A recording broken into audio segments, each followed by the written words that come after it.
Vamos lá? Boa tarde, então, todas as pessoas, né?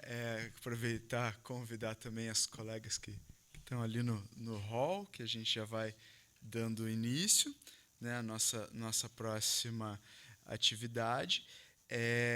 Então agora, né? A gente vai ter início à mesa.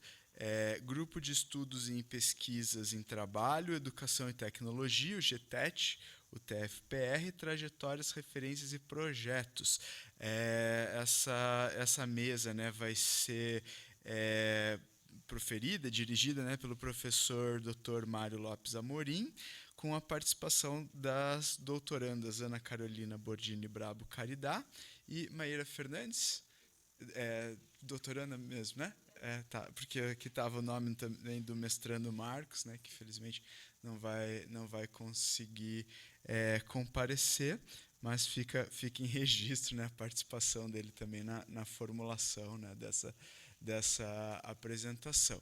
Então, gostaria de convidá-lo, né, convidá-las, né, a ocuparem aqui a nossa mesa de honra, né, do mini auditório, por gentileza. Fiquem à vontade.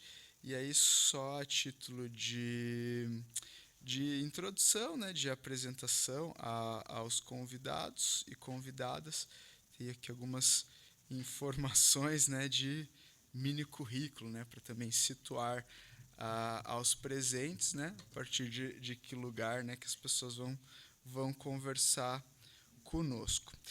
Então, professor Mário, né, graduado em História pela Universidade Federal do Paraná, mestre em História, né, pela mesma universidade, e doutor em Educação pela Universidade de São Paulo, com pós-doutorado em Política Científica e Tecnológica pela Universidade Estadual de Campinas. É professor titular do Departamento Acadêmico de Filosofia e Ciências Humanas aqui da UTFPR e professor permanente do PPGTE, Programa de Pós-Graduação em Tecnologia e Sociedade. Né? Pesquisador do GTET, tem experiência nas áreas de educação profissional, atua principalmente nos temas História da Educação Profissional, Políticas Públicas para a Educação Profissional e Tecnológica, Estudos em Ciência, Tecnologia e Sociedade, Pensamento Social Crítico Latino-Americano. Acompanha também, né, o professor Mário nessa mesa, a doutoranda Ana Carolina Bordini Brabo Caridá, que é doutoranda em Tecnologia e Sociedade pela Universidade Tecnológica Federal do Paraná, sob orientação do professor Domingos Leite Lima Filho. É docente em Sociologia pelo Instituto Federal de Santa Catarina, no campus São José, e é mestre em Sociologia Política pela Universidade Federal de Santa Catarina. Licenciada e bacharel em Ciências Sociais também pela UFSC. Pesquisadora do GTET, da UTFPR, e a sua área de atuação acadêmica está vinculada às discussões históricas que envolvem as relações entre trabalho e educação, com ênfase na educação profissional e tecnológica, ensino médio, currículo integrado e políticas educacionais. A doutoranda Maíra Fernandes não está com o currículo, não estou com o teu currículo aqui, mas ela é uma estudante do PPGT, que é muito legal, já tive a oportunidade de fazer disciplina com ela, né? Uma pessoa extremamente crítica, né? Que tem um potencial, né, crítico reflexivo super bacana, é uma pessoa muito interessante de se ter, né, num grupo, né, de estudantes que contribuiu, né, muito positivamente nas disciplinas que a gente participou conjuntamente, e aí nessa informalidade, né, eu faço a sua apresentação. Muito obrigado, então, né, a todas as pessoas presentes, as nossas pessoas convidadas, as pessoas na plateia. Obrigado. Alô. Boa noite. É uma grande satisfação estar presente no evento que a colega, amiga, professora Maria Sara organiza, né, todos os anos nessa instituição, nessa data, né, nos meses de novembro. E a ideia dessa apresentação, dessa conversa, na verdade, que a gente vai ter, eu já havia sendo cobrado pela Maria Sara há algum tempo a respeito disso, né, da gente trazer muito não, um pouco, porque a história é longa, né, um pouco da trajetória do nosso grupo de estudos e pesquisas dentro do Programa de Pós-Graduação em Tecnologia e Sociedade, o PPGTE, e a gente pensou nessa apresentação, ela está dividida em dois momentos, né? O primeiro momento, esse que está projetado aqui atrás de mim, que vocês estão vendo na tela, é um apanhado, como está escrito ali, da trajetória, das referências e de quase todos os projetos. O quase vai ficar por conta do atual, que aí vai ficar a apresentação por conta tanto da Carol quanto da Maíra, né? A Maíra, como eu disse há pouco, foi a melhor apresentação possível que o Pedro pôde ter feito, porque, e eu sou suspeito de falar, a Maíra foi minha orientanda de mestrado e fez uma ótima dissertação, uma das dissertações que eu mais gostei de orientar ao longo de todo o tempo que eu estou no PPGTE, desde 2006, e ela está hoje como doutoranda de outra linha de pesquisa, inclusive diferente da linha com a qual eu e a Carol estamos vinculados, que é a linha Tecnologia e Trabalho, mas eu vou deixar para a Maíra mesmo fazer a apresentação dela mesma, né? E, então, como está colocado aí atrás, a ideia básica é a gente falar um pouco a respeito do grupo, desses componentes que estão ali no título, e falar um pouco também do diálogo que a gente mantém com a própria, muito a partir da Maria Sara, embora não só, mas muito a partir dela, que a gente mantém com o tema deste evento, a psicologia histórico-cultural. A gente tem alguma conversa que a gente vai tentar detalhar um pouco mais como isso se dá, quais são os pontos de convergência, muito se devendo a alguma produção que, em eventos anteriores, membros do GTET participaram. Eu, inclusive, já estive em mesa aqui, participando. Eu não vou me lembrar o ano exatamente, Sara, mas já faz algum tempinho. Pode passar, Pedro, faz favor. Então, como eu falei há pouco, eu estou no PPGTE desde 2006, mas vocês estão lendo ali que o GTET já existia antes de eu estar no PPGTE, né? Ele foi criado em 2005, e, embora eu não estivesse oficialmente vinculado ao PPGTE, eu já fazia parte do GTET, já antes, né? 2005 foi o ano que eu retornei a Curitiba, depois de terminar o doutorado, no final do ano anterior, e aí eu tinha uma proximidade muito grande com os outros dois colegas fundadores desse grupo, né, o professor Domingos Leite Lima Filho e o professor Nilson Marcos Dias Garcia, ambos, né, do programa, já no programa, e eu, já na sequência, acabei me aproximando deles, já os conhecia anteriormente, dentro do então Cefet Paraná, né, antes da UTFPR. Aliás, 2005 foi o ano, né, da passagem de Cefet para a Universidade Tecnológica. E, como vocês estão lendo ali, a ideia básica foi a gente começar a discutir, a partir de algumas temáticas comuns que nos interessavam, muitas delas ligadas a dois momentos, melhor, a dois temas que vão aparecer aí na sequência, que, num primeiro momento, foram até predominantes, e era um tema que eu não tinha muita proximidade.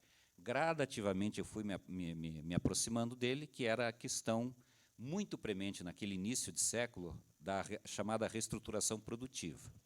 Isso se deve muito às pesquisas desenvolvidas pelo professor Nilson, muito nos ambientes de fábrica. Porém, a gente tinha, antes, como eu disse, eu não dominava exatamente a questão da reestruturação produtiva, mas, claro, a partir do diálogo, a partir das leituras sugeridas, a partir de algumas perspectivas de participação, assistindo, num primeiro momento, bancas de orientandos do professor Nilson, a gente foi se enturmando com essa temática.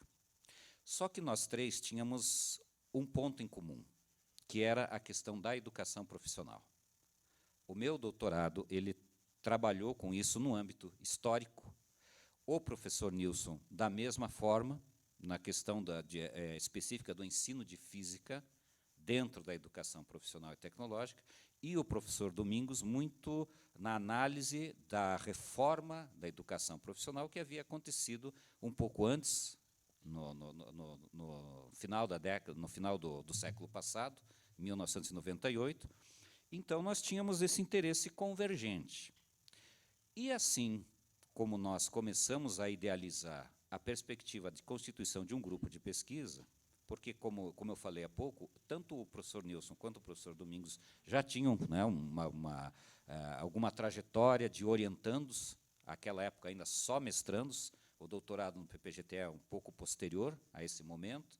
A gente começou a pensar na constituição de um grupo, conversamos com os mestrandos, mestrandas à época, toparam, e aí a gente acabou constituindo esse grupo oficialmente, né, registrado, aquela coisa toda, registrado no diretório de grupos do CNPq, enfim, ele acabou sendo constituído a partir daí. Pode passar, Pedro, por favor. Bom, os temas, os objetos de pesquisa, como vocês estão lendo ali atrás, eles envolvem principalmente a relação entre essas três categorias, que, inclusive, elas compõem o próprio título do grupo, né, a própria sigla, o trabalho, a educação e a tecnologia, muito porque, como eu falei há pouco, claro, a tecnologia é o foco principal, né, do próprio PPGT, do programa de pós-graduação, e, no nosso caso, nós sempre trabalhamos levando em consideração a importância do conceito de trabalho para a própria tecnologia. Então, a coisa começou, a linha de pesquisa nossa, comum entre os três, era a linha de pesquisa tecnologia e trabalho. Então, claro, isso já estava, como eu posso dizer, a gente já estava trabalhando nesse sentido e tínhamos o interesse comum da educação. A princípio, como eu falei, educação profissional e tecnológica, posteriormente, tanto eu quanto os outros dois, nós começamos a orientar, inclusive, a educação além da educação profissional e tecnológica.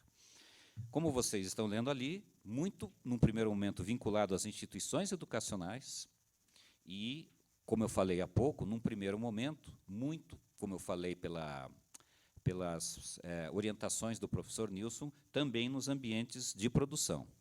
Posteriormente, os interesses começaram a convergir para a questão das políticas públicas relacionadas à instituição escolar e à formação técnico-profissional dos jovens, dos adultos, trabalhadores, sempre levando em consideração a questão do contexto em que vivenciávamos naquele momento, naquele início de século XXI, né, um momento em que, em 2004, houve novamente não exatamente uma reforma da educação profissional, mas houve uma nova legislação, né, o decreto 5154, e que, a partir dali, as coisas se alteraram.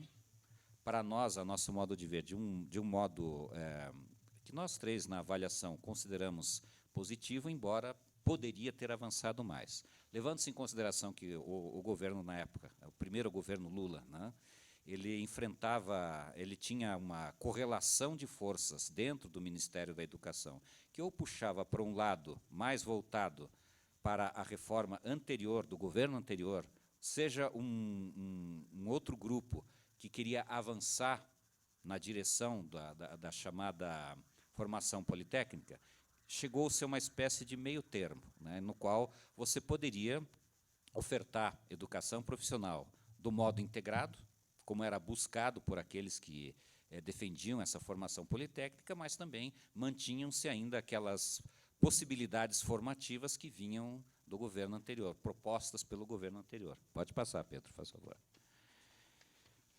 O referencial teórico-metodológico é aquele que, a nosso modo de ver, ele se aproxima do viés do tema, né, do próprio evento, que é a psicologia histórico-cultural, que é a questão do trabalho, né? O trabalho, como está colocado ali, na sua dupla dimensão, ontológica, isto é, o entendimento de que o trabalho ele é fundamental para a compreensão do que é o ser humano, certo? Então, ele, inclusive, tido como princípio educativo, porque ele, pelo trabalho, se aprende, se educa, mas também a sua dimensão histórica, a gente sempre levou em consideração, por saber que a maneira como se encara o trabalho dentro do capitalismo é uma forma degradada de trabalho, né? Porque, ao contrário, a ideia, a concepção de trabalho dentro do capitalismo é a da exploração da força de trabalho.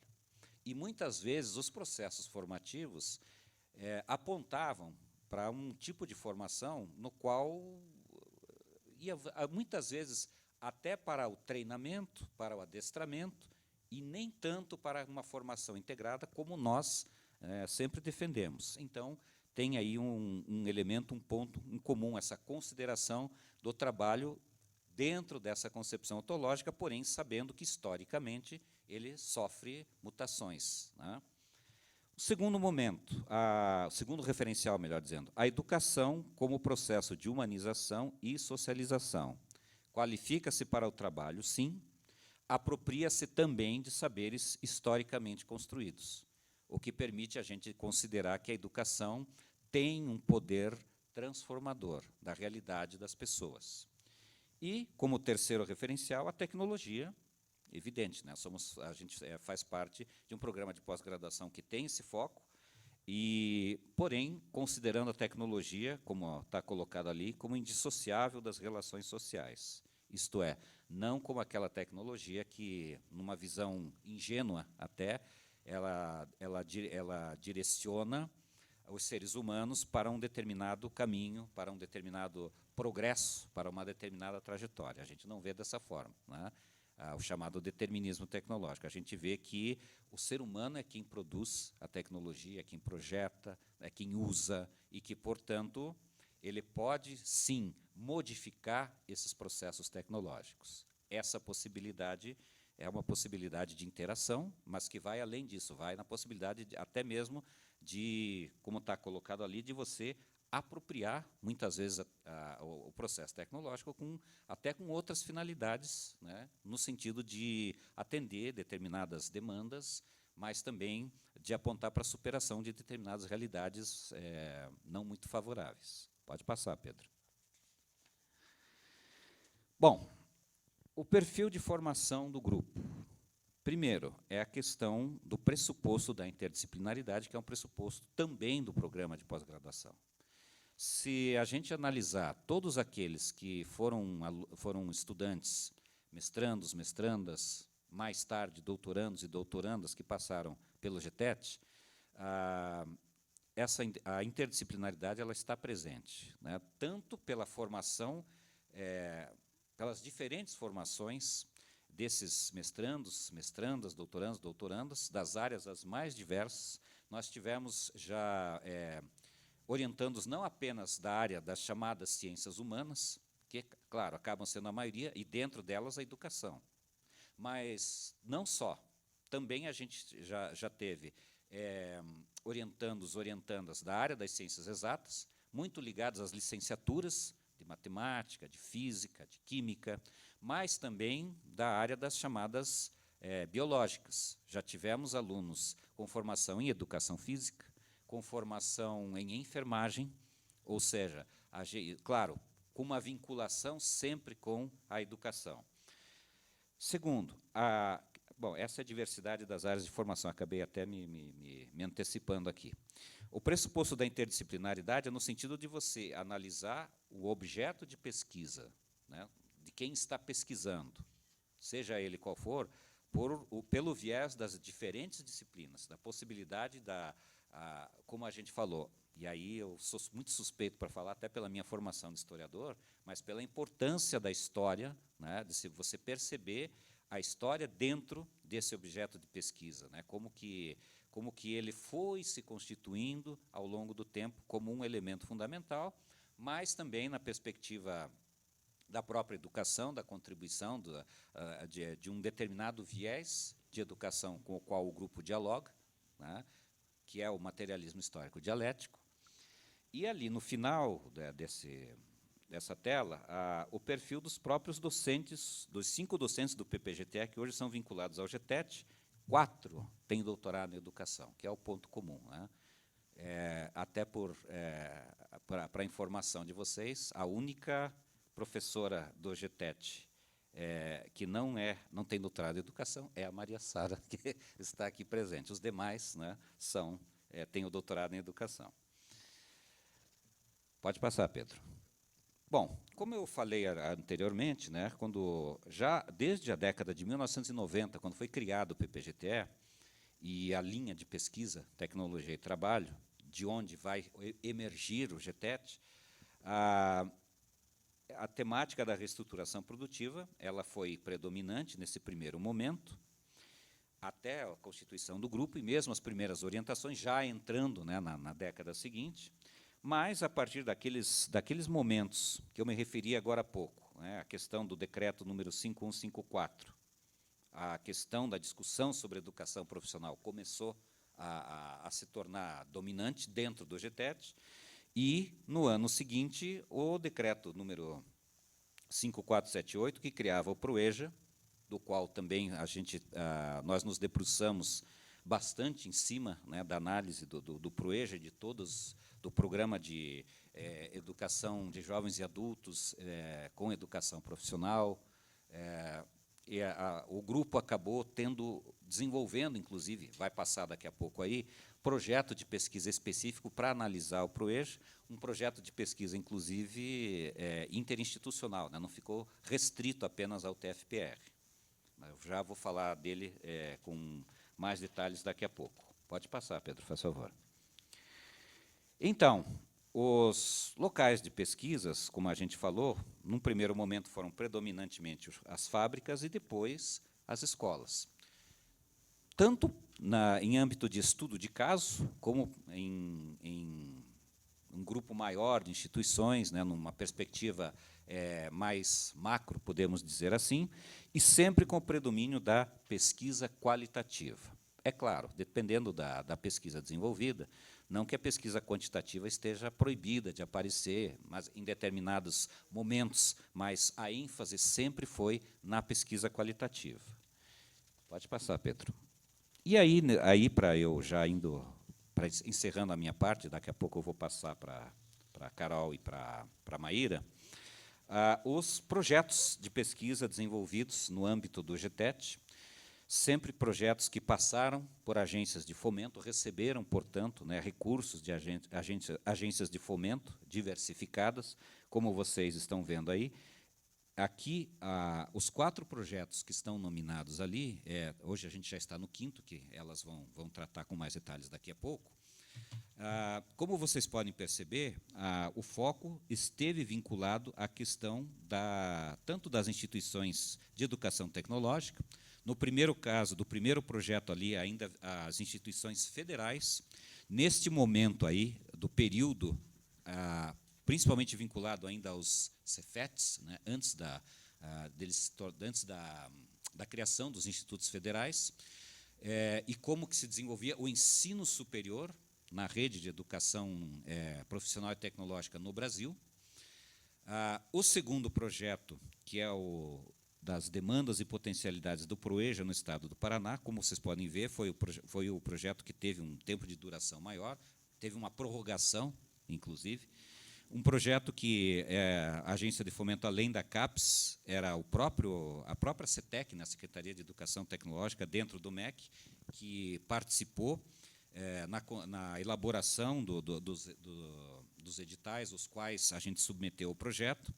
E aí está vinculado à questão da oferta do PROEJA no estado do Paraná, e que envolveu não apenas o desenvolvimento de um projeto de pesquisa ou das dissertações, das teses que acabaram sendo desenvolvidas no âmbito desse projeto, mas redundou também na formação que tanto eu, quanto o professor Domingos e quanto o professor Nilson fomos convidados para fazer algumas vezes no Faxinal do Céu, quando existia, né? Infelizmente não existe mais, né? Na época, no início ali não tem os anos aqui, né? 2007 a 2011, ainda no governo Requião, depois do governo Requião, acabou o negócio, foi para o espaço, né? E algumas vezes nós fomos para o Faxinal do Céu, algumas vezes a gente passou alguns perrengues lá, porque era muito frio, e eu tenho um problema muito grande com frio, mas a gente sobreviveu, né? E também possibilitou que nós conseguíssemos desenvolver algumas publicações, que depois até a gente pode deixar aqui para o pessoal dar uma olhada, já tem algumas ali que eu estou vendo. Essas publicações, eram a respeito do que estava sendo desenvolvido no Proeja. Era uma produção conjunta, nossa que eu digo, dos professores, mas também com mestrandos, mestrandas, doutorandos, doutorandas, e, como eu disse anteriormente, esse foi um projeto interinstitucional que envolveu também o Programa de Pós-Graduação em Educação da UniOeste, Cascavel, envolvendo alguns professores de lá, o professor Roberto Deitos, a professora Isaura Mônica Zanardini, a professora Dagmar Viriato, são professores que estiveram muito presentes também, que vinham para Curitiba e para a gente fazer as reuniões, os debates, e também contou com a participação do Programa de Pós-Graduação em Educação aqui da Universidade Federal, muito na pessoa da professora Mônica Ribeiro da Silva, que também teve uma presença bastante intensa, né? Aqui, então, a gente tem os 3 volumes, né? O primeiro que saiu foi esse, foi o vermelho, depois saiu o verdinho, que vai tratar da questão das práticas, e, por último, a questão de uma espécie de balanço, né, que é o volume amarelo. Então, essa foi a gente pode dizer que esse foi um projeto que o envolvimento nosso foi muito grande e rendeu bastante. O terceiro projeto, a expansão e reconfiguração institucional da educação profissional e tecnológica no Estado do Paraná, este foi um projeto vinculado, tem aqui um pouco da descrição do mesmo, para ficar um pouco mais claro, também a oferta de educação profissional e tecnológica no Estado do Paraná, mas daí já num momento posterior a isso que eu falei, e que estava vinculado muito especificamente a alguns programas propostos pelo governo federal e como que esses programas eram desenvolvidos aqui no Estado do Paraná. Então, envolveu o PROEP, envolveu os programas de expansão da Rede Federal de Educação Profissional e Tecnológica e, por fim, o Pronatec, que é um outro programa, né, de acesso ao ensino técnico e ao emprego, já aí no governo Dilma Rousseff. E o último deles, que está citado ali, é o Pacto Nacional pelo Fortalecimento do Ensino Médio, programa também que destinava-se à formação de professores nas redes estaduais dos diferentes estados para a educação profissional e tecnológica. E esse também foi um programa que durou bastante, né, um projeto que levou 4 anos até a conclusão do mesmo, num momento já em que a gente teve muita dificuldade, inclusive, na conclusão dele, porque, a partir do golpe de 2016, as coisas ficaram bem mais complicadas, né, em âmbito de projeto de pesquisa. O pacto ele foi esvaziado, né? Então, a coisa ficou mais complicada. Além dessas publicações referentes a esse projeto de pesquisa, também saiu esse volume aqui, chamado Trabalho, Educação e Tecnologia, alguns dos seus enlaces, que também diz respeito a produções de capítulos entre os professores vinculados ao GTET e os seus orientandos, que fizeram praticamente vamos dizer assim, uma síntese, né, das suas dissertações, das suas teses, que foi publicado aqui. E, para encerrar e já passar para a Carol e para a Maíra, publicações bem conhecidas aqui, daqueles que frequentaram em outros momentos este evento, né, em que há textos, né, tanto de professores quanto estudantes aqui que eu até vou nominar aqui, do GTET, como, por exemplo, esse aqui desse ano aqui eu não lembro qual é, depois até posso ver, Sara. A formação da consciência coletiva em Vygotsky por meio das propagandas sobre a reforma do ensino médio. Reforma do ensino médio, evidentemente, era um dos temas de pesquisa no GTET, e como os autores, agora a doutora, né, Márcia Sabina Rosa Blum e o professor Domingos, que escreveram o artigo, procurando exatamente fazer essa relação entre a questão da formação da consciência, usando esse referencial do Vygotsky para compreender as propagandas que se faziam favoravelmente à reforma do ensino médio, a qual nós, certamente, né, vamos fazer essa análise crítica. E o outro está aqui, mais um, né, deles, do Lev Vygotsky, uma leitura interdisciplinar. Tem 2 produções aqui, vinculados ao grupo. inclusive uma com a própria professora Maria Sara, algumas considerações sobre significados e sentidos do protagonismo juvenil na reforma do ensino médio, a Lei 13.415, essa a qual os nossos jovens são penalizados hoje, porque essa é o termo adequado, que foi uma produção da Márcia, né, hoje doutora, também junto com o professor Domingos e com a professora Maria Sara. E uma minha, que está aqui, Educação, CTS e Psicologia Histórico-Cultural, Possíveis Enlaces, que procurava exatamente fazer essa correlação, vamos dizer assim, do quanto a psicologia histórico-cultural tem a contribuir para o desenvolvimento de propostas em educação CTS. Então, a minha fala vai parar por aqui. Eu vou passar agora a palavra para a Maíra e para a Carol. Obrigado por enquanto.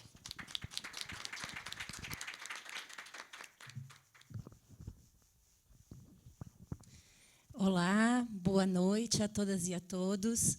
É uma alegria estar aqui contribuindo com esse evento. Obrigada, né, pelo convite dos colegas. Também estou muito feliz por estar contribuindo com o GTET, que é o grupo do qual eu faço parte há quase 2 anos. A Maíra está há muito mais tempo, né, no grupo, e aí eu gostaria só de acrescentar alguns pontos do currículo dela. Né? A Maíra, ela também é licenciada em Artes Visuais, ela é design aqui pela Universidade Tecnológica Federal do Paraná, e a área de estudo dela está vinculada à ciência, tecnologia e sociedade. Trabalho docente, juventudes, e ela tem uma experiência também com comunicação visual, mídias sociais, organização de eventos. A Maíra é o coração do GTET. Ela é muito ativa e ela tem muita propriedade. Então, por isso que eu também quis fazer essa fala inicial. Bom, a gente, enquanto grupo, a gente está estudando, né, o nosso projeto ele está vinculado à conjuntura da contra-reforma do ensino médio. Né? Por que a gente fala contra-reforma? Talvez esse termo dessa maneira não apareça aqui nos slides, mas, mais atualmente, a gente está trabalhando a partir dessa ideia, porque é uma reforma contrária aos interesses da classe trabalhadora. Então, por isso, contra-reforma. Né? Então, o professor Domingos, o professor Mário colocou, né, que o professor Domingos já estudou a contra-reforma da educação profissional lá nos anos 90, né, e agora, mais atualmente, a gente tem, né, um novo retrocesso, o avanço dos retrocessos, né, como diz o professor Dante Moura. Então, um pouquinho nessa perspectiva também de continuidade aí desses estudos. Então, o nome do nosso grupo, né, que é Trabalho, Educação e Tecnologia, essas 3 categorias principais, né, que a gente discute, aqui nesse projeto atual aparece como concepções de trabalho, tecnologia e formação. Né, não aparece a palavra educação, aparece a palavra formação. Porque também a gente está partindo do pressuposto de que existe uma disputa por distintos modelos de educação e sociedade. Então, a gente quer entender qual que é a concepção de formação presente, né, na implementação dessa contra-reforma. Tá? Então, outra coisa que eu queria também colocar é que o professor Mário comentou da professora Mônica Ribeiro, e o nosso grupo ele também integra, né, a Rede Nacional Ensino Médio em Pesquisa. Né? Então, a gente está contribuindo com essa rede, que tem 22 grupos de pesquisa nacionais estudando a contra-reforma do ensino médio. Tá? Então, é bastante importante assim, as considerações que o professor traz, no sentido das concepções teórico-metodológicas que circundam o grupo. Né? Então, é a partir disso que a gente está nesse caminho, nessa direção. Então, eu estou seguindo por aqui, mas acho que o Pedro vai me escutando e vai passando ali. Né? Então, esse nosso projeto ele começou em dezembro de 2022 e ele vai até dezembro de 2024. Ele foi aprovado na chamada número 40 de 2022, do edital do CNPq Pró Humanidades. Ele é coordenado pelo professor Domingos, E os professores envolvidos são os professores Celso João Ferretti, Mário Lopes Amorim e Nilson Marcos Dias Garcia. E os estudantes, então, que fazem parte do projeto, eu vou falar só o primeiro nome, é a Caterine, a Ellen, o Emerson, a Letícia, a Maria Luísa, a Maíra, a Meimilane, o Tiago, o Lucas, a Carla e o Caetano. Aqui não está o meu nome e o nome do Marcos, que era inicialmente nós dois que íamos estar aqui na mesa, né? Então acabou que não apareceu aqui. Desculpa pela falha. Bom, então a gente está estudando essa nova forma de organização curricular, né, o chamado novo ensino médio, que foi colocado a partir da Lei 13.415 de 2017, que vincula, né, a Base Nacional Comum Curricular. Então, essa legislação ela altera a LDB, e ela, além de alterar a LDB e dividir o currículo entre BNCC e itinerários formativos, ela altera a carga horária do ensino médio, que antes era de 2.400 horas e agora passa a ser de 3.000 horas. Porém, essa carga horária é dividida da seguinte maneira: 1.200 horas para os itinerários e o restante para a BNCC. Então, aqui a gente vai falar especificamente da formação técnica e profissional. Então, como a formação técnica e profissional ela ganha tamanha relevância dentro do ensino médio nesse contexto, a gente está estudando que não existe só uma contrarreforma do ensino médio, mas existe também uma contrarreforma da educação profissional que está em curso. Então, a gente quer entender qual que é a concepção dessa política e como é que ela está sendo implementada. O nosso projeto vai nessa direção e, como já foi falado, é um projeto de levantamento, né, de dados qualitativos. E a nossa problemática de pesquisa, então, ela busca responder como é que os professores e coordenadores da Rede Pública Estadual do Paraná percebem essas concepções de trabalho, tecnologia e formação na realidade da sua atuação. Então, a gente está trabalhando com as escolas que estão ofertando o itinerário formação técnica e profissional especificamente. Então, a nossa hipótese, né, é que, a partir do momento que a gente compreender como é que esses professores e coordenadores entendem essas concepções de trabalho, tecnologia e formação, a gente vai ter mais claro como é que se dá as opções dos alunos em relação a esse itinerário formativo. E, dentro disso, a gente entende, como o professor colocou anteriormente, a tecnologia como uma relação e prática social. Então, a gente também percebe que há um certo fetichismo da tecnologia por trás dessa reforma do ensino médio, né, porque é colocado que os estudantes vão poder utilizar, né, ter mais disponibilidade tecnológica, vamos dizer assim, para realizar os seus estudos. É algo que coloca que a reforma é necessária porque a escola está ultrapassada. E agora, né, a escola está mais moderna, está mais interessante. Falácias, né, que os reformadores empresariais da educação contam para nós. Então, enquanto metodologia do nosso trabalho, a gente está cumprindo algumas etapas, né, que depois a Maíra vai trabalhar com mais afinco. Mas a gente está partindo de uma análise documental da legislação em âmbito federal e estadual. A gente está fazendo também um levantamento bibliográfico de teses, dissertações e artigos que foram publicados sobre essa temática, de 2017 a 2022. E ao final, então, ao final não, mas ao mesmo tempo em que a gente está fazendo, né, esse levantamento todo, a gente vai fazer também o trabalho de campo, as entrevistas, né, para fazer essas conversas com os coordenadores e docentes, para poder, então, pensar essa ponte entre teoria e prática. Certo? Bom, então, o objetivo geral aqui do nosso trabalho é investigar as concepções de trabalho, tecnologia e formação presentes na implementação desse itinerário formativo na rede do Paraná, na rede estadual do Paraná. E, como objetivos específicos, a gente tem analisar a proposição da FTP com vistas a identificar essas concepções que orientam e expressam a política, né, no ambiente escolar. E o segundo objetivo específico é realizar essa pesquisa qualitativa, né, em uma amostra de escolas.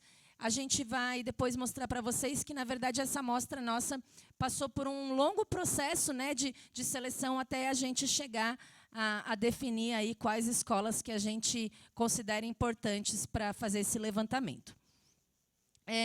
Então, como justificativa aqui do nosso projeto, a gente entende que, a partir do momento que a gente estudar como é que esse itinerário está sendo implementado no chamado novo ensino médio, a gente pode contribuir com a efetividade de políticas públicas para a educação básica e para a formação profissional. A gente sabe, por exemplo, os professores do próprio grupo já foram chamados em outros momentos da história para estarem contribuindo, né, com a formação dessas políticas públicas. E agora, nesse momento, né, de ataques à educação, apesar da gente ter elegido, né, um governo dos trabalhadores, a gente ainda está tendo bastante debate, né, para poder, enfim, superar aí esse ataque, esse desmonte da educação pública, vamos dizer assim. Então, ao mesmo tempo, né, que eu falei da questão do fetichismo da tecnologia, o nosso projeto ele não desconsidera a potencialidade da tecnologia no processo educativo, né? Mas o foco do projeto está em fazer uma crítica à concepção de que a tecnologia é neutra, de que ela tem autonomia. Então, a gente está fazendo uma crítica ao determinismo tecnológico, que é o que influencia, né, as políticas educacionais. Deixa eu passar aqui. Então, agora, passando rapidinho aqui pelos nossos fundamentos teórico-metodológicos, né, que o professor já falou um pouquinho. Então, é importante ter claro que esses fundamentos eles estão presentes ao longo aí desses 17 anos de estudos do grupo, né? E aí, para a gente retomar, para a gente fazer uma espécie de resumo, né, desses fundamentos teórico-metodológicos, a gente estudou o livro do José Paulo Neto, Introdução ao Estudo do Método de Marx. E nesse livro, então, ele fala bastante, né, da lógica dialética e do princípio da totalidade. E também ele vai fazer uma repulsa à ideia de que o materialismo histórico-dialético parte de uma espécie de determinismo econômico. Então, aqui a gente está entendendo, né, que, dentro dessa teoria, a gente também tem que dar ênfase e relevância às dimensões culturais e simbólicas que estão contidas na ideologia. Então, quando a gente fala que a reforma está pautada no fetichismo da tecnologia, a gente está pensando que existe uma inversão da realidade aí, né? A gente não está levando em consideração como é que se dão as relações sociais capitalistas, né, em sua completude. Então, o José Paulo Neto ele nos traz, né, que é preciso a gente entender a sociedade burguesa e que esse é o problema central dessa teoria. E que, para isso, a gente tem que analisar a gênese, a consolidação e o desenvolvimento dessa sociedade. E a gente entende que essa contra-reforma do ensino médio e da educação profissional, ela está pautando comportamentos, né? Ela está pautando visões de mundo, ela está pautando uma lógica de enquadramento à nova realidade de reestruturação produtiva, né? Que o professor também citou, que está se desenrolando aí dos anos 90 para cá, no Brasil especialmente, né?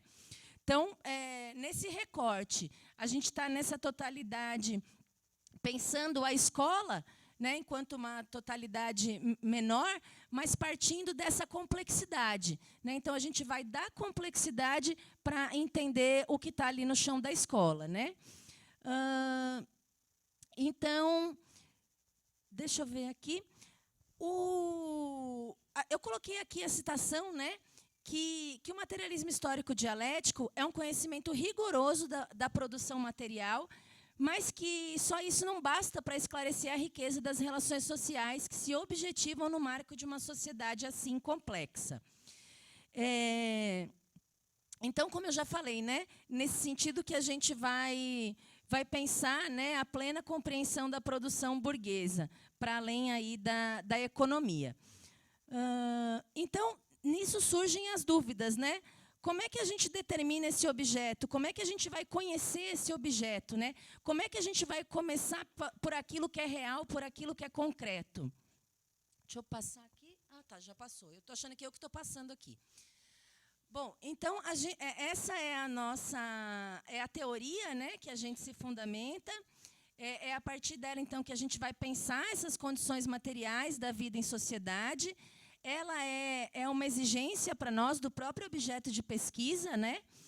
E nessa dialética, então, a gente vai entender que esse concreto ele é uma síntese de múltiplas determinações. E esse concreto, então, ele expressa uma unidade do diverso. E quando a gente traz ali a ideia de abstração, a gente está entendendo que essa abstração parte da ideia de extrair da totalidade um elemento específico, né? Então, o que é o concreto? É o chão da escola, são os professores trabalhando na escola, essas concepções, né, que a gente vai lá investigar.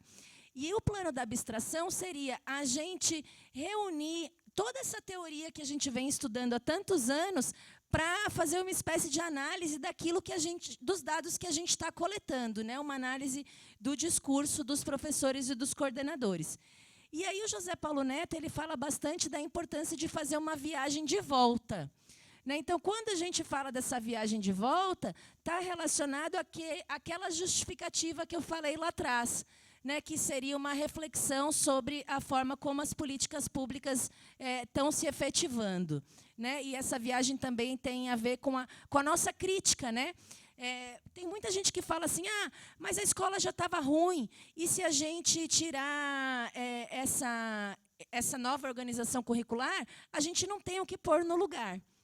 Então, a gente quer dizer também que a gente tem bastante coisa para pôr no lugar.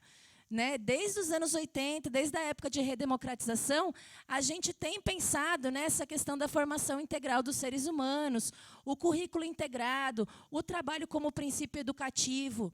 Então, tem muito debate, né, para que a gente possa pensar em organizar a escola para além aí, né, dessa escola capitalista, vamos pensar dessa maneira. Né? Então, a gente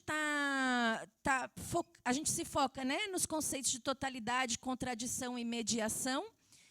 E a gente entende, então, a sociedade, né, a partir dessa totalidade complexa, como eu coloquei, né, constituída por totalidades menores e menos complexas. E aí, nesse sentido, então, o José Paulo Neto ele coloca que esse método ele propõe uma inversão do próprio positivismo, porque o positivismo ele vai, né, do simples ao complexo. Então, essa nossa teoria social aqui, ela permanece em construção, né, em elaboração. É esse movimento que a gente está fazendo, porque o próprio método, né, materialista histórico dialético coloca a importância desse movimento e dessa reflexão. Né? Não existe um método pronto, uma cartilha que a gente possa seguir os passos. Né? O José Paulo Neto coloca que a cartilha é o capital. Então, tem toda uma complexidade, né, de relações de produção para a gente entender e poder, né, pensar as relações sociais em conjunto aí com as forças produtivas, né, dentro de todo esse processo histórico e transitório de contrarreformas que a gente experiencia aí na realidade brasileira, no campo da educação. Então, acho que, sem mais delongas, né, não vou me aprofundar mais nisso, e vou passar para a Maíra, então, que vai falar para nós das etapas desse projeto propriamente. Né? Até aqui eu trouxe como é que a gente se fundamentou, o que a gente submeteu lá para o CNPq, né? O que foi aprovado, e a Maíra vai falar dos passos que a gente realizou então até agora. Tá? Obrigada.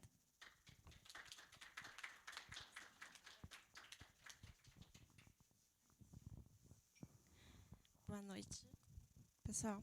Então, eu acho que é interessante, partindo do ponto que a Carol estava falando sobre o concreto, né, sobre essas vivências, também dizer que parte do que a gente vai falar agora, assim, de como está acontecendo de fato o projeto, a nossa pesquisa coletiva, vem dessas experiências anteriores que o professor Mário apresentou para a gente. E e um pouco do meu envolvimento nessa parte metodológica da pesquisa vem porque eu fui bolsista como apoiadora técnica, né, lá no CNPq, como formada, né, bacharel, ali no GTET, lá por 2017, 2018. Isso, faz um tempinho.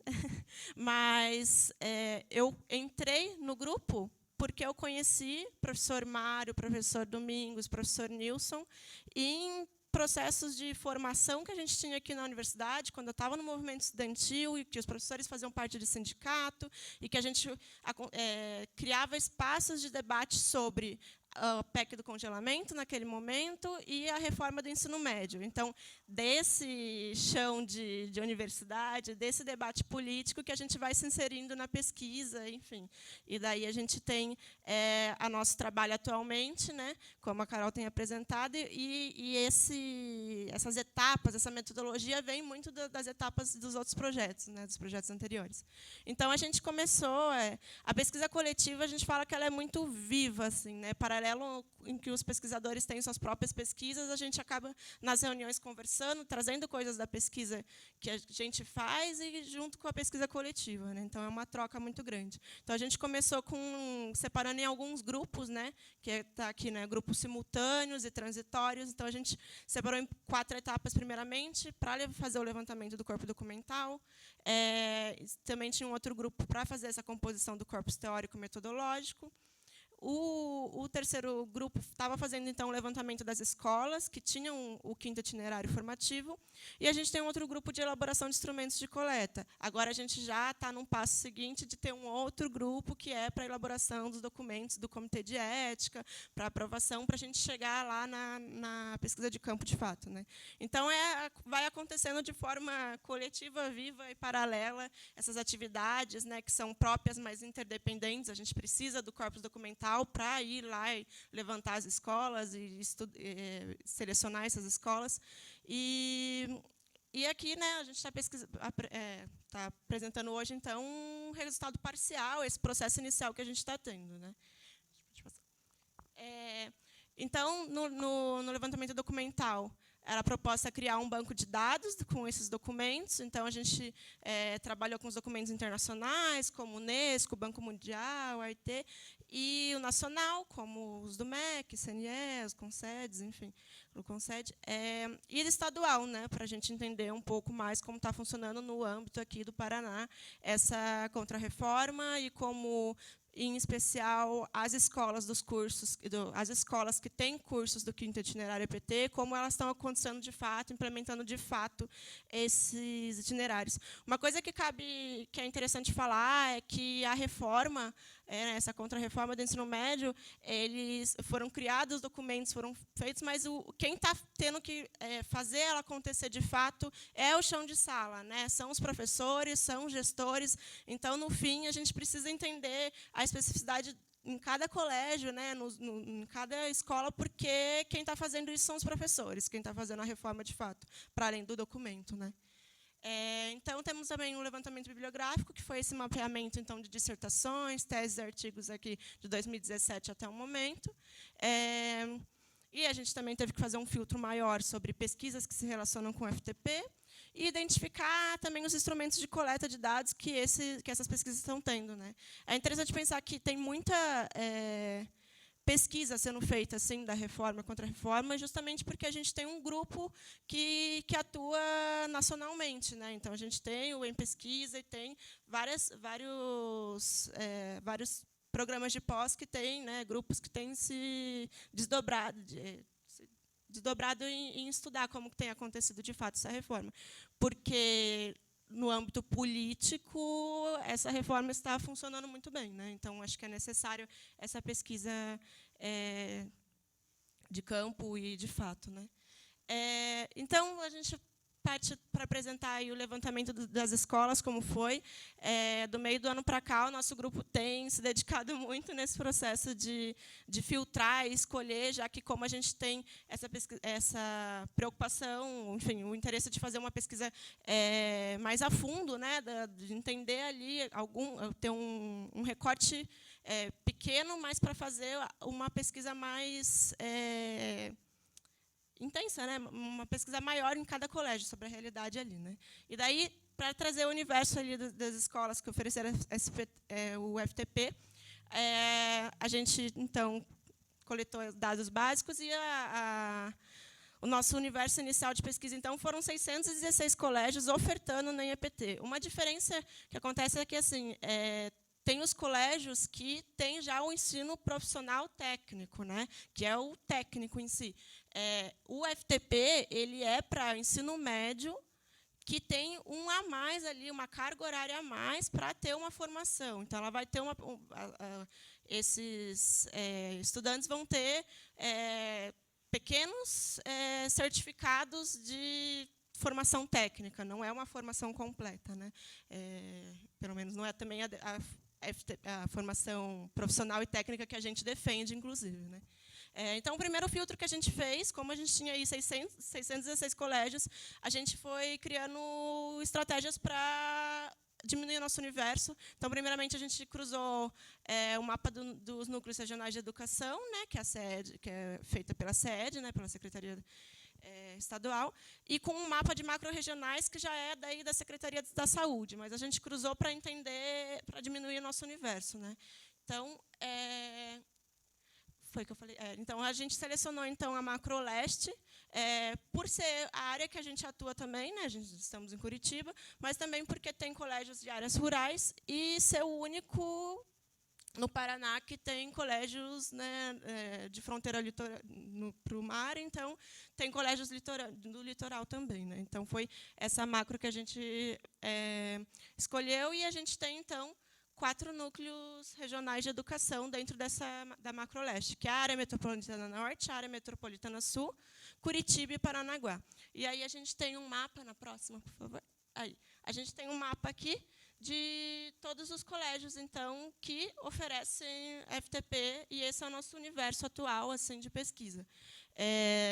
E a gente fez, então, agora mais uma pré-seleção. A partir daí, a gente entendeu que a gente precisava de mais critérios para escolher 6 colégios dentro desse grupo aqui. Você pode partir para o próximo? Aí.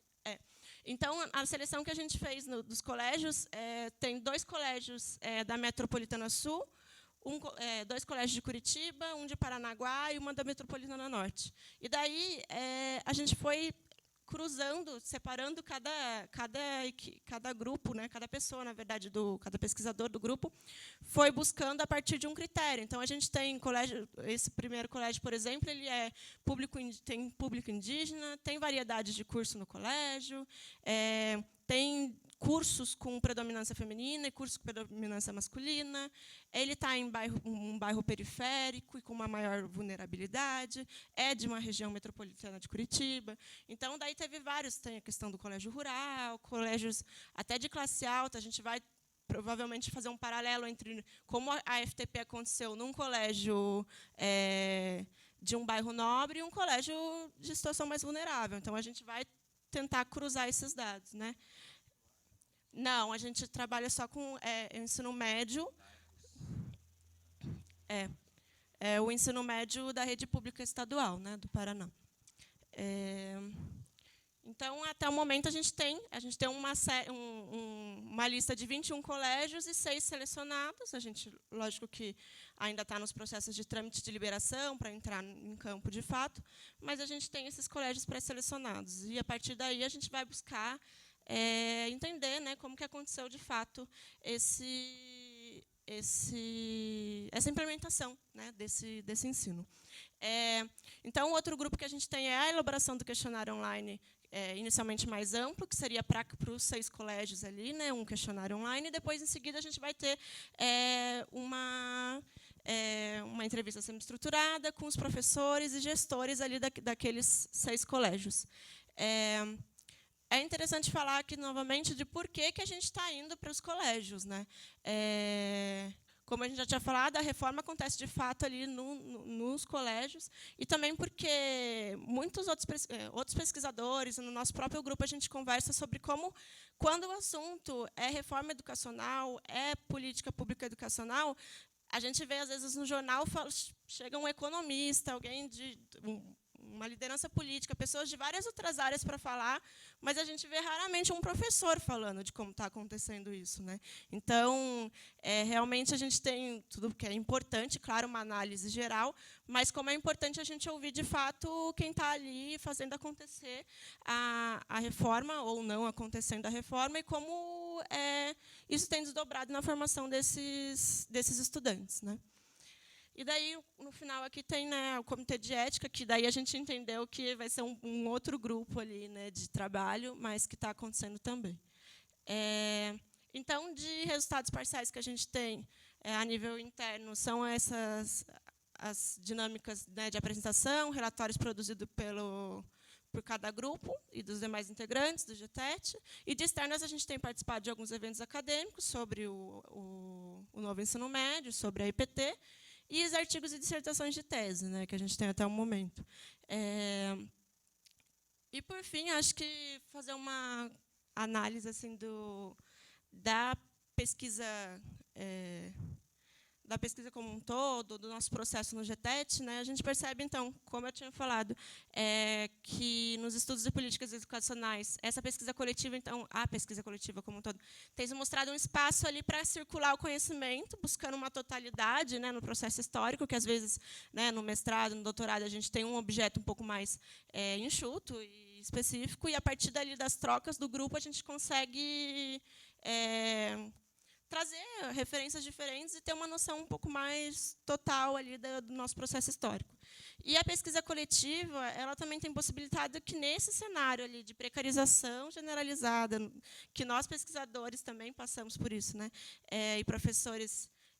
então, no cenário precarizado, nós pesquisadores e professores que defendemos aí uma educação pública, gratuita, inclusive de qualidade, que a gente possa se organizar e vislumbrar aí uma possibilidade de uma educação emancipadora, né? Então, acho que ele dá as pesquisas coletivas dão um ar a mais para a gente tentar trabalhar e pensar em outras possibilidades, né? E acredito que seja isso.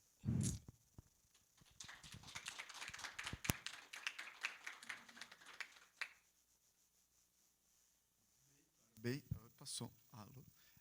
Parabéns, né, pela sistematização, mas principalmente pelo trabalho que parece hercúleo, né? E achei muito interessante ali o percurso. Os critérios de seleção também, né, apontam para uma metodologia bem qualitativa, né? Vocês não foram para os maiores colégios, os que reúnem o maior número de pessoas, não. Foram para, né, aqueles dados qualitativos que denotam mesmo a diversidade de experiências com as quais se quer trabalhar, né? Dito isso, né, pergunto aos presentes, às presentes, se querem oferecer, né, perguntas, dúvidas, comentários, reflexões, provocações à mesa. Professora Sara, por gentileza.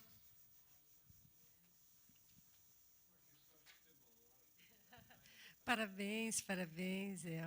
Eu admiro demais o professor Mário, o professor Domingo, trabalho maravilhoso nesse grupo. Espero que um dia a gente faça 10 anos também, né? E a referência à escola, né, à prática e à concretude, eu acho que é muito importante, né? Conseguir que o aluno vá, né, no concreto. Porque o material é a síntese, né, de múltiplas determinações, aquilo que o Marx disse. Não gostei muito da tua citação do Neto lá. Marx já disse, está dito. Né? De qualquer forma, não, tudo bem. De qualquer forma, eu acredito que tecnologia e educação tecnológica e a sistematização de um projeto global é algo de um esforço hercúleo dos pesquisadores, né? Eu já tentei fazer 2 propostas para o CNPq, há muitos anos atrás, quando eu estava em Portugal, mas talvez porque estivesse lá, estava vinculada à Universidade Católica do Porto, né? O trâmite burocrático barrou. Mas o projeto, né, um grupo de pesquisa, conseguir tantos projetos coletivos, assim, envolver todos os alunos em torno de um tema, é um esforço muito grande e eu acho que redunda numa pesquisa e numa relação do trabalho de pesquisa na área de educação mais profunda, né? Porque aí você tem todos os... É diferente de outros modelos de pesquisa em que uma pessoa vai e coleta informação, que eu já vi inclusive aqui no PPGTE, e aí todos os alunos trabalham em cima da informação que uma só pessoa coletou, né? Então, meus parabéns, porque esse trabalho coletivo, realmente, em educação, é algo muito difícil. E, principalmente, essa questão que a Maíra colocou, né? Por que o professor não aparece, não dá a cara para bater, não fala nada? Talvez porque ele não tem essa pesquisa, né? Talvez porque ele tenha suposições, mas ele não tenha dados, né? Ele tem Às vezes também ele tem medo de se expor, né, Pedro? Porque quando o professor se expõe muito, geralmente a instituição na qual ele está vinculado dá um jeito de dispensá-lo, né, de uma forma ou de outra. Mas assim, eu queria só dizer assim, meus parabéns, né? É admirável o trabalho de vocês. Realmente fazer um trabalho coletivo num grupo de pesquisa é algo complicado, porque cada pessoa tem sua intencionalidade. Quando vem participar do mestrado, do doutorado, cada uma tem sua intencionalidade, cada uma tem seu recorte, sua visão de mundo, cada uma quer puxar o peixe para a sua sardinha. Então, a coisa que eu acho mais complicada, realmente, é manter, apesar das intencionalidades, das individualidades, o trabalho coletivo. Então, meus parabéns. É só isso que eu queria. Primeiro, por que o Carlos Márcio está por último nas referências?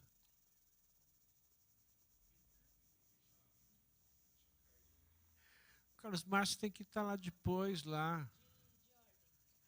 Não interessa. Isso nós temos que levantar e vamos para o comitê, conversar com a comunidade e vamos fazer isso, colocar isso em pé de guerra. Não, a outra questão é o seguinte, eu achei tudo ótimo. É o elogio. Eu costumo dizer elogio, vocês são muito simpáticos. Não, elogio é o seguinte, realmente desenvolver um programa, né? Porque esse projeto é um programa, porque são várias atividades que se estão fazendo, inclusive uma que eu achei assim, fora de série, e que é entrevistar os professores à parte e tudo mais. E a questão da quantidade, né, em relação à questão do pensamento histórico cultural, talvez não seja tão, digamos que vá confirmar o que vocês já estão fazendo. No entanto, as escolhas em relação ao mapa social que está aí, talvez né, sobre colocando ao mapa social localização, do cordão social que nós temos na cidade, como que isso se estabelece, se esse peso é um peso de uma visão de Estado, da qual foram alojadas essas pessoas nesse universo, essas escolas, ou se há um peso realmente sociológico no sentido de que essas variações socioculturais estabelecidas pelos organismos institucionais realmente possam contribuir da forma que vocês possam estar imaginando, porque se for não, estaríamos hierarquizando a própria pesquisa, ao passo que ela me pareceu extremamente límpida, assim, no primeiro momento, que eu achei fantástico, porque é um sonho, né? A gente não consegue, muitas vezes, construir 3 artigos, um artigo com 3 pessoas dentro de um grupo, né? As pessoas já, D'Artagnan, né, começam a lutar. A gente devolve a mesa ali, né? Se quiserem comentar, já convidando também as considerações finais. Obrigado.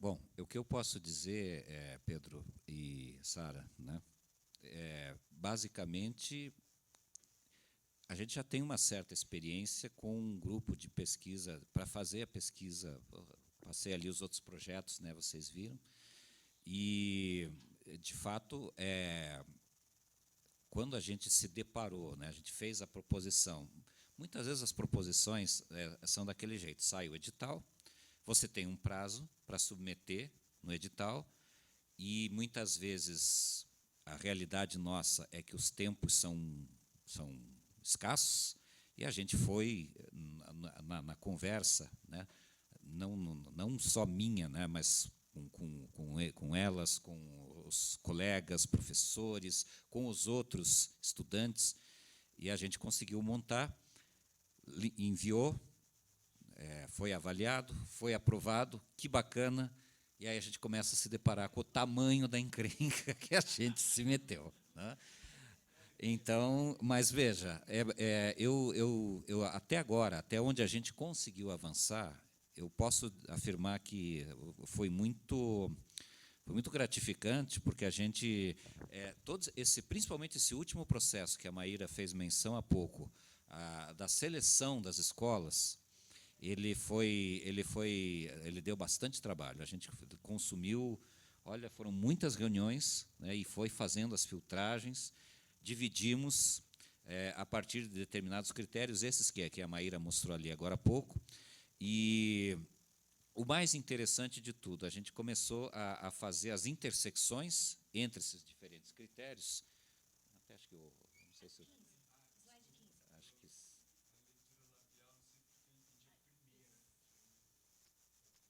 aí a gente começou a fazer as intersecções. E foi muito engraçado, porque o objetivo nosso original eram 5 escolas, inclusive a que a gente havia proposto, melhor dizendo, no próprio projeto que foi remetido para o CNPq. E, quando a gente começou a fazer as intersecções, foi através de, eu não me lembro se era o Excel, aquelas coisas que eu não entendo, eles sabem, né, eu não sei lidar com isso. E foi muito interessante que saíram as 5, assim, as intersecções, aquelas que foram as intersecções mais frequentes, saíram as 5. Foi uma coisa assim que a gente pensou, vai sair uma determinada quantidade, daí a gente vai ter que ver, voltar a analisar essas escolas, quais que vão ser as que a gente vai selecionar de fato, vai ter debate, porque o grupo tem essa característica, né? A gente tem, quando a gente pensa que a gente conseguiu liquidar uma determinada ação, mas espera aí, professor, veja, tem mais uma coisa que a gente tem que levar em consideração, e aí a gente abre mais um pouco. Esse lado ele é extremamente rico, porque aí a gente consegue perceber as diferentes contribuições e como a construção coletiva vai se dando. E acho que esse é o que vale a pena a gente manter um projeto, né, e um trabalho com um grupo como o GTET, que já passou por diferentes formações, desde que ele foi constituído. Os estudantes saem, alguns, inclusive, retornam, são estudantes que foram, melhor dizendo, ex-estudantes, que agora são mestres, são doutores, mas que retornam e continuam vinculados ao grupo. Esse também é um outro lado bastante interessante, né? Quer dizer, as pessoas que acabaram se identificando realmente com esse tipo de pesquisa, com o desenvolvimento desse tipo de projeto coletivo, né, que a gente considera muito. Até a Maíra falou agora há pouco, que no final das contas foram selecionadas 6 escolas, que acabou ficando a questão última ali do colégio rural, né? E aí a gente também, como é que faz, como é que não faz, e a gente acabou identificando um deles dentro desse universo, né, da Leste, né, que você falou, Maíra, como é que é o nome? Macroleste, isso, Macroleste, que é o da pontinha ali, né, bem de lá, aqui que está com aquela estrelinha laranja, né, aquilo parece laranja, vermelho, sei lá, que está ali, né. Aí a gente viu que esse é o que ofertava a formação técnico-profissional, então ele acabou entrando também, né, porque esse não tinha uma intersecção direta com os demais, mas a gente queria ver como é que funcionava essa formação técnico-profissional em uma escola que é para um público, para o meio rural. E aí a gente acabou incluindo essa mais, foi daí de consenso, né, na reunião que a gente acabou estabelecendo isso. Então, agora, a próxima etapa, que a gente vai começar a se debruçar, na verdade, são 2, né, como a Carol e a Maíra falaram.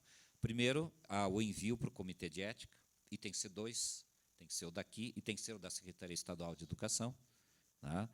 A Maria Sara, que já teve uma experiência com o Comitê de Ética daqui, sabe que ele vai voltar. A gente sabe como é que é, mas tudo bem, a gente está com uma boa expectativa.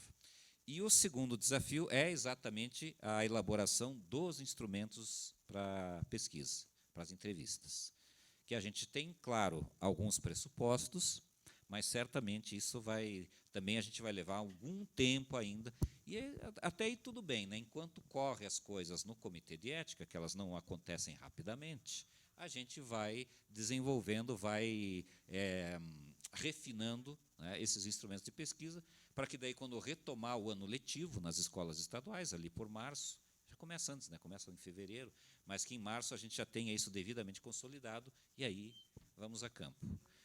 O projeto, Pedro, o projeto, digo, o grupo de pesquisa que trabalha de forma coletiva, ele é muito gratificante, porque aí certamente tem muita coisa que, se você trabalhasse individualmente ou com mais um, não ia ter o avanço que tem. Eu devo dizer que a gente, né, a forma de ter constituído esse grupo, e eu estou vinculado ao GTET já há algum tempo, e a gente sempre faz questão de, mesmo quando as coisas são difíceis, como, por exemplo, durante a pandemia, em que daí as reuniões tinham que ser nesta máquina, né, com aquelas telinhas terríveis, e mesmo assim a gente conseguia,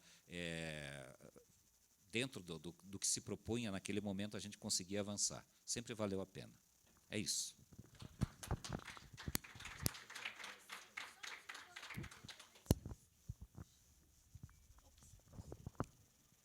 Não, então, gente, só para fechar, queria dizer que foi um tempo muito breve, né, que a gente teve, e que daria para aprofundar vários elementos que a gente trouxe aqui, porque, de alguma maneira, a gente passou por cima do que é a contrarreforma do ensino médio, mas a gente não trabalhou isso a fundo. Tampouco trabalhamos a fundo o que a gente entende por educação profissional e tecnológica. Então, o professor Mário ele citou o decreto 5154. Naquele momento, né, a gente entendia a educação profissional e tecnológica, vinculada ao ensino médio, de maneira integrada, concomitante ou subsequente ao ensino médio. E hoje, com essa contrarreforma, né, o que está sendo entendido por educação profissional nesse contexto, né? São cursos rápidos, cursos aligerados, cursos em parceria com instituições como a Unespar, dentro das escolas. Não, Unicesumar, falei errado, dentro das escolas. O Unespar tem também, né? A gente já percebeu. Então, a gente vê também propostas de parcerias com empresas, né? Qualificação no ambiente de trabalho. A gente vê uma proposta também de desmonte do próprio ensino integrado, que é a minha pesquisa pessoal dentro do grupo, né? Então, acho que teria tudo isso para a gente aprofundar, mas não vai faltar oportunidade, né? E também para justificar que as questões ali do José Paulo Neto, eu passei um pouquinho por cima, mas a gente ficou uns 2, 3 encontros estudando esse livro, né? A gente debateu bastante e aí achei interessante trazer, porque essa discussão também foi dividida em equipes, né? E a gente pôde retomar aí, como eu coloquei, né, tudo que o GTET vem pensando e construindo aí nos últimos anos. Então, acho que é isso, né? Não vou me estender, porque a gente já deu horário. Vou passar aqui para a Maíra também, para a gente fazer as considerações. Não? Já se sentiu contemplada? Então, tá, gente. Muito obrigada, né, pela atenção e pela oportunidade. Agradeço aí de coração. Muito obrigado. Tenho certeza que foi riquíssimo e inspirador. A gente já está conectado com o professor Yorques Santana Gonzalez, diretamente de Cuba. Professor Yorques, consegue nos ouvir? Acredito que sim.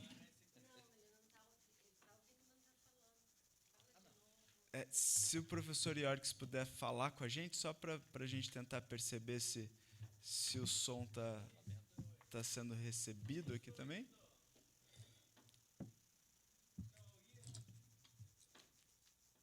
Nós não conseguimos te ouvir, professor.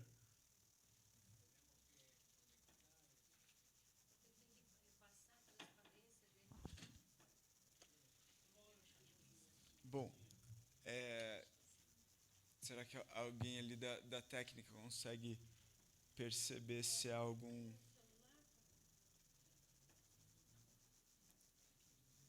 Então, enquanto o pessoal ali da técnica nos ajuda aqui a tentar compreender o que acontece com o som, só anunciando aqui, então a gente vai ter a palestra, né? A psicologia social como potencializadora da paz nos jovens santiagueiros, né? Vai ser ministrada pelo professor Dr. York Santana Gonzalez, que é professor da Universidade Oriente de Santiago, em Cuba.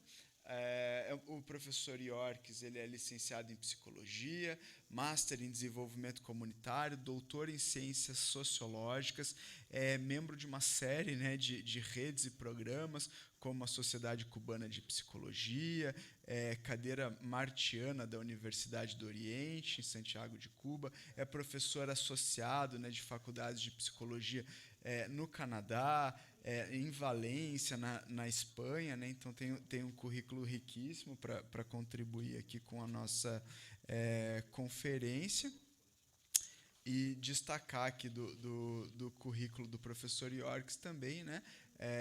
A participação, né, em grupo de investigação da teoria histórico-cultural do Vygotsky, prêmios mais de 25 publicações, né, em revistas e livros indexadas em bases de dados, né, de prestígio internacional, e recebeu aí diversos prêmios, né, como prêmio à qualidade do pós-grado outorgado pela Associação Universitária, né, Ibero-Americana, só para destacar alguma dessas premiações.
Alô?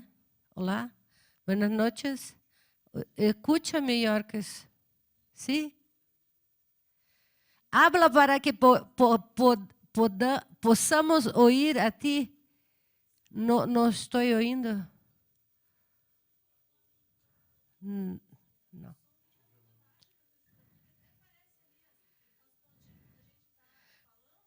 Está muy bajo. Cuando hablas está muy bajo para nosotros. ¿Tú tienes algún micrófono que pueda cambiar a este?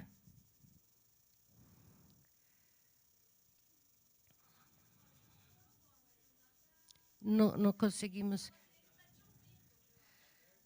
¿Estás me ouvindo?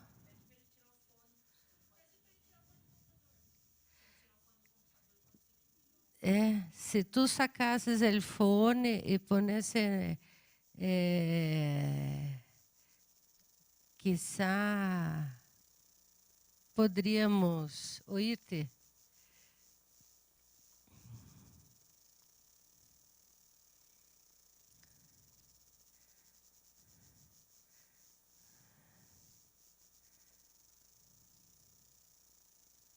Não podemos ouvir.